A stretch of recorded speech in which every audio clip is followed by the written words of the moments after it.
all the sacrifice, handling the enormous weight of massive expectations, ends tonight here. It's over. Time to say it again, Boston. Anything's possible. Banner number 18 has been secured. The Celtics are NBA champions.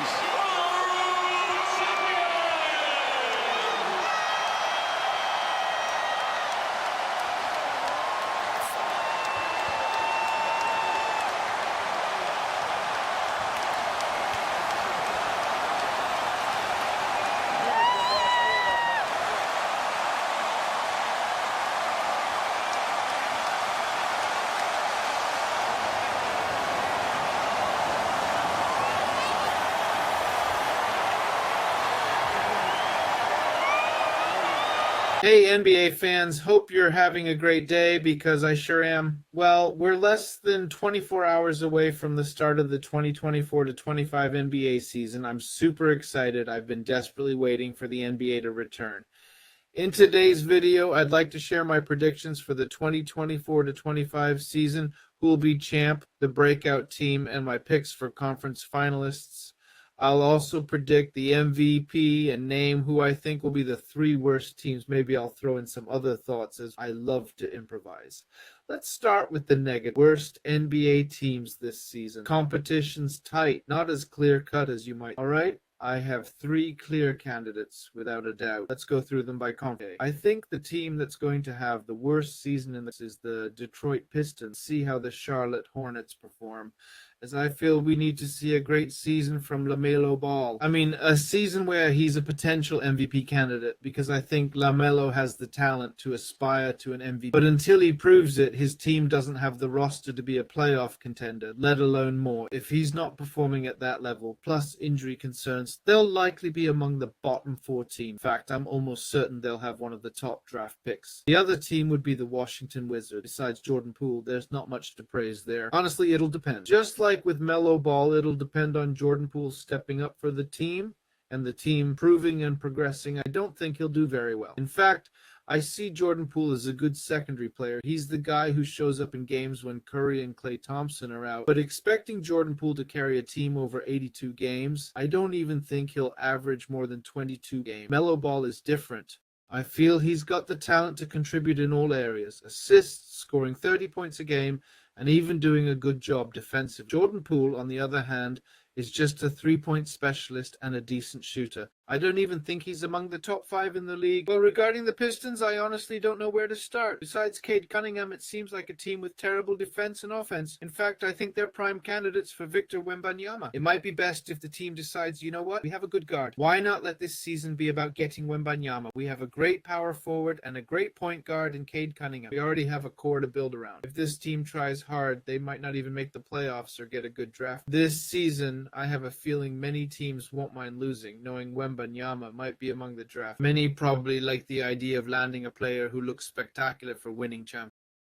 Now, turning to the Western Conference, I think there's a team even worse than the Pistons, Portland. Portland Trail Blazers seem worse because at least the Pistons have a star player. Unless Scoot Henderson becomes the next Westbrook, like everyone's been saying, I honestly don't see this team winning more games than the Pistons. They seem worse, and they're in a more competitive conference too. Actually, picking the second worst team in the West is trickier. Take the Houston, not star-studded, but they know how to compete. They'll be a presence in the league. I don't see them ending up at the bottom of the stand. Pelicans could be another candidate, but Zion might start strong. The same goes for Matting. It's interesting how this conference has always felt like the best. Bucks, Sixers, Knicks, and Celtics as clear conference finals contenders. But looking at the Western Conference, Golden State, well, let's see.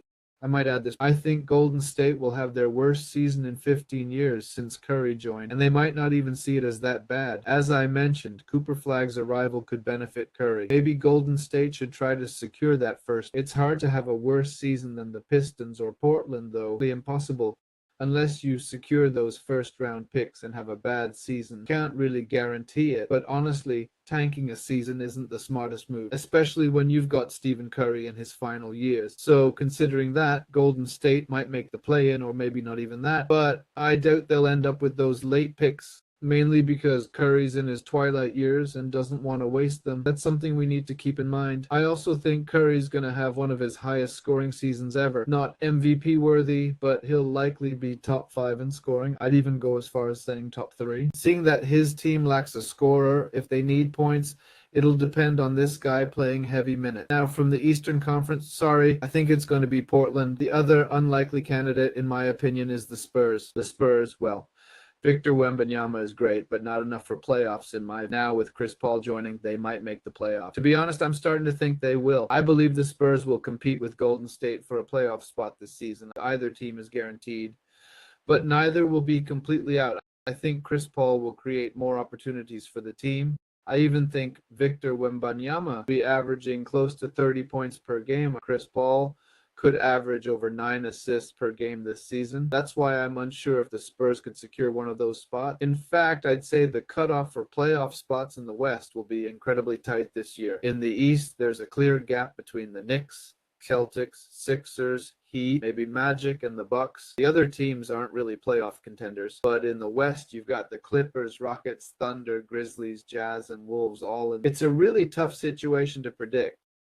Now, what are the 3 worst teams in my opinion? First, I'm putting Portland in last place. I think they'll finish at the very bottom. They'll likely have the first pick in the draft. Second will be the Pistons, though it'll be close. And third, I dare to say it might be Washington. Washington is a team I don't like at all. I think the Hornets will be bad, but I have doubts. They could surprise me and be a revelation. They seem most likely to miss the playoffs. But if you tell me this is the Melo Bulls breakout year, Brandon Miller makes a leap in quality, then we could see a decent season from them, from Michael Jordan's Hornets team, right? Anyway, moving on to my next predictions, I'd like to talk about who I think will win MVP this season. My 3 candidates, without a doubt, are Luka Doncic and Nikola. I was going to mention Joel Embiid, but after the latest statements that Embiid will no longer play consecutive games and will sit out every second game in back-to-backs, he's going to miss many games. I think it's around 16 or so. So I don't know how strong of an MVP candidate he'll be. If he also misses a month or two, which is normal for most players to take a few weeks or even months off, especially at Embiid's age, it would be somewhat. So I'm ruling out Embiid. The other person I'm going to add is Giannis. I think I'll add Giannis Antetokounmpo, but I'll put him third. I think second place is a close race between Luka Doncic and Nikola Jokic. I think we'll be talking about these two all season because they're the standout players. First, Luka Doncic is probably the best scorer in the league. In fact, I believe he averaged the most points last season. I think it was around 33 points per game. This season, I expect him to be even better. Doncic has been improving significantly each season. Along with Nikola Jokic, they're both nearly averaging a triple-double. They're putting up about 9 assists and 9 rebounds per game. Doncic and Jokic average, I think, 12 rebounds and 9 assists. He was just 0.5 assists shy of averaging a triple-double for the season. While Russell Westbrook is known as Mr. Triple-Double, Jokic consistently puts up those. Even if he doesn't always close with a triple-double, it's evident throughout the season. I think it's going to come down to these two players this season. It's really tight. It's very close. Dallas makes the playoffs without much trouble. Not in the play-in, which, well, truth is, as I said, the Western Conference is very... Yeah, I think it's going to be complicated. Dominate, for example. I think they'll be first in that points. But I think Luka Doncic will be named MVP, and he already has 13 MVPs. Giving a 4th MVP to a player with just 1 title doesn't look great because we're talking about Nikola Jokic becoming one of the players with most MVPs ever, behind Kareem Abdul-Jabbar, Michael Jordan. And I might be forgetting someone else. He'd tie LeBron James, who has 4 MVPs, 4 titles, while Jokic has just... I think a 4th MVP wouldn't be fair. And the league needs to understand that. The only reason I'd consider Nikola Jokic winning this MVP is if, first, he improves his stats even more and becomes an even better player. Second, there's no worthy rival. Luka Doncic underperformed, or Giannis has a season similar to or worse than last year. Then there are others. People talk about Shea, the Oklahoma City Thunder player. He's good, maybe top 10 in the league, but I wouldn't call him an MVP candidate. I'd even say Ja Morant and Anthony Edwards are closer to being MVPs with great seasons than Shea. So, from that perspective, I see it as more complicated. Now, let's move on to my conference finalists. Prediction for the conference finals. I'm fairly confident about this. Barring injuries, I'd bet on both teams. If you're okay with it, let's start with the West. The West is the toughest conference to, except Portland and Utah, all could make playoffs. Suns, Wolves, Lakers, Pels, Kings, Clips, Warriors, Rockets, Thunder, Grizz. I think the Nuggets might disappoint this season, just a little. Not saying they won't make the playoffs, but I doubt we'll see them in the conference finals again. I don't get that feeling. I think they're slowly getting into a rhythm with Denver. For me, my top pick that's clear is the Memphis Grizzlies. Memphis with Ja Morant and their draft will see a great team. Calling it now. They'll be the breakout team of the season. They were already good the season before last. Season 23, season 22, 23. They were excellent with just Ja Morant, no other stars. This team doesn't need a Paul George. This team isn't spitting out a James Harden. They don't need an Anthony Davis. They don't need any of that. It's a collective that works based on Ja Morant.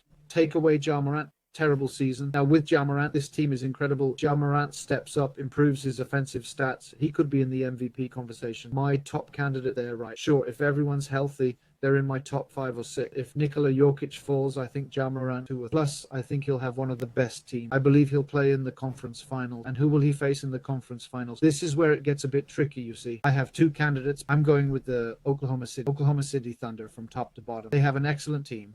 They had one of last season's best rookies. The Sacramento Kings are also a great team. So I skip Oklahoma. Seems like a team that offensively, defensively, inside and outside shoot, handles everything excellent. Young team gaining playoff experience. And I think they're a team that could reach the conference finals if faced Memphis earlier. Grizz, I doubt those teams will meet given their paths in the... Another team that comes to mind is the Sacramento. Honestly, I don't think they have the winning players for a title run. I believe they have an excellent team. It's a team I'd find very difficult to bet. Dallas could be another contender if Luka Doncic is unstoppable this season. Now, with Klay Thompson, the team will be even stronger. That's a bit...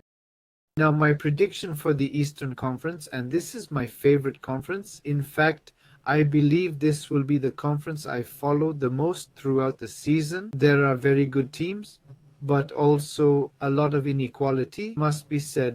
Many people are talking about the Knicks having an extraordinary season, that they are championship contenders. There's talk of the Boston Celtics, who I think will be part of a new dynasty. We can also talk about Jimmy Butler's Miami Heat, who always seem to surprise and could be a team to watch out for, like Tyler Herro and this Hachimura kid. The Sixers with Joel Embiid, Paul George, and Maxey also seem crazy to me. The Bucks with Damian Lillard and Giannis Antetokounmpo. To be honest, I'm not as much of a fan of that team now with Lillard. They still seem like a good team, right? So obviously Giannis Antetokounmpo and Damian Lillard. It's clearly Damian Lillard. We must consider they'll be present. I don't think they're the best possible NBA combo. Let me be clear about my 2 conference finalists. I'm much more certain about the East. The West, gives me many doubts, too many doubts. I have no idea who will be the finalists except Memphis. That's who I'd bet on. But Sacramento, Dallas, even Lakers, Denver, Minnesota wouldn't surprise me. In fact, many teams could miss the playoffs or reach the conference finals. The same team could do either. But let's continue with what we were discussing. My finalists would be Boston Celtics and Philadelphia 76 ERs. They face off. I think Joel Embiid will focus on staying healthy this season. In fact, I dare to say Joel Embiid's season won't average over 30 games. He has the ability, but he's always placed huge importance on the season, focusing on, I want my MVP, I want my MVP. I think this pushes his body to a limit he can't sustain. Remember, he's a player who stands at nearly 7 feet tall.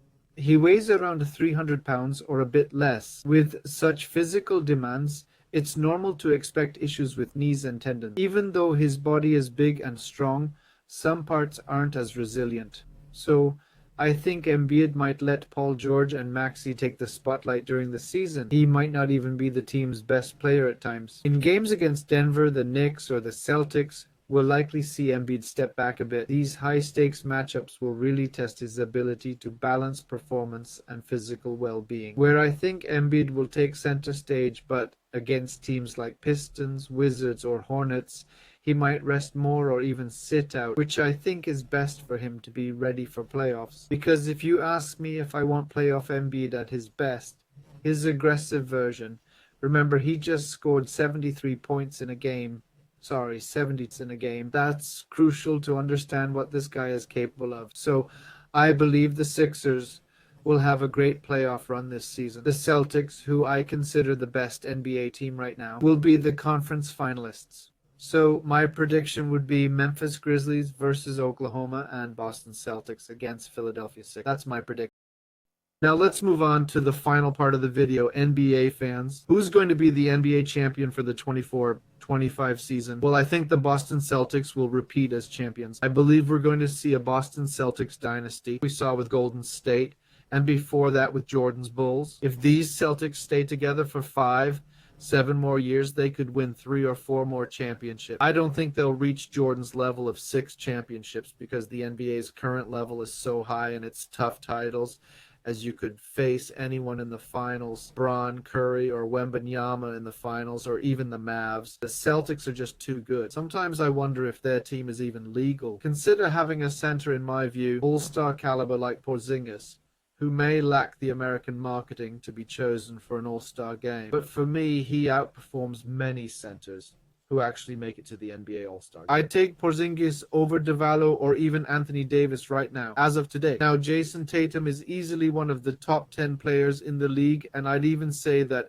now he's won a championship, I can confidently place him among the top 5 players in the league, and Jaylen Brown isn't far behind. Some think Brown's better, others disagree. If Tatum's top 5 or 10, Brown's definitely on that list too. He might fall outside the top 10 depending who you ask. Still, we're talking about a conference finals and NBA finals MVP. We also need to consider Jaylen Brown in this case. Then you've got players like Derek White, an exceptional point guard, plus Jrue Holiday, another all-star caliber player. I mean, how many NBA teams have 4 all-star level players? Even if not official, Jrue Holiday's an elite guard. Great passer, defender, shooter, and team player. In my opinion, the Bucks made a huge mistake letting Jrue Holiday go. I think Jrue Holiday elevates Giannis Antetokounmpo's game as a versatile player. If the team needs shooting, he shoots. If Giannis needs focus, he facilitates. He's a smart player, and I believe he's been the key for these Boston Celtics to finally clinch the championship with Jaylen Brown and Jason Tatum, already an excellent team. But we're missing that intelligence, experience, and talent. People often talk about 2 types of point guard. There's the defensive specialist like Beverly or Alex Caruso. Then there's the offensive powerhouse like Trae Young, Stephen Curry, or James Harden, known for their shooting. Now, James Harden is an excellent passer too. What I mean is that teams often need different styles of play. 2 superstars, a defensive-only point guard, isn't enough, as those stars won't always be on the court. Having a superstar like Porzingis when your main stars are out is fantastic. He's an excellent passer, defender, and shooter. Boston Celtics have, I'll say something controversial, even Jordan's Bulls, with MJ being superior, weren't this stacked guard of Jrue Holiday's caliber on his team. Scottie Pippen might be on par with Jason Tate, Jaylen Brown, Porzingis, clearly champion.